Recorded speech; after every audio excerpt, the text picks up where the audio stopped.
આ શું બનાવ્યું? નવી રેસીપી છે. અરે ના આવડતો હોય તો કેમ બનાવે છે? આજે ખાઈ લો, આગળથી ધ્યાન રાખીશ. થોડું પણ મગજ નહીં તારામાં, એક નંબરની ગાંડી છે. હા મમ્મી, કેટલા મહેમાન છે બોલાઈ લો. 10-15 મહેમાનો તો હશે જ. મેન્યુ તો કહી દે. અરે મમ્મી, જે તારું મન હોય એ કહી દે. છોલે ભટુરે, ઢોસા, તારી જે ઈચ્છા હોય કહી દે. અરે પનીર રાખવાનું પણ કહી દો, સારું લાગશે.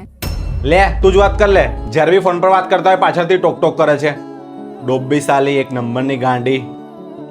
હું તો ખાલી સલાહ આપતી હતી. હવે હું તારી સલાહ લઉં? અરે રે, શું થયું? કેમ બૂમો પાડે છે? અરે હરકતો અનપઢ લોકો જેવી છે, દિમાગ છે નહીં કશું ને ભાગી. હા, એવી તો છે જ. જવા દો. શું થયું હવે? કેમ મોં ફુલાઈ રાખ્યું છે? રોજ રોજ મને આવું કેવું જરૂરી છે? શું? ગાંડી, અભણ, બુદ્ધિ વગરની, ડોબી.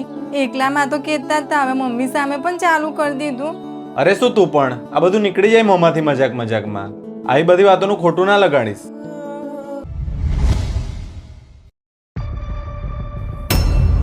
ચા બનાવી દે એક સરસ.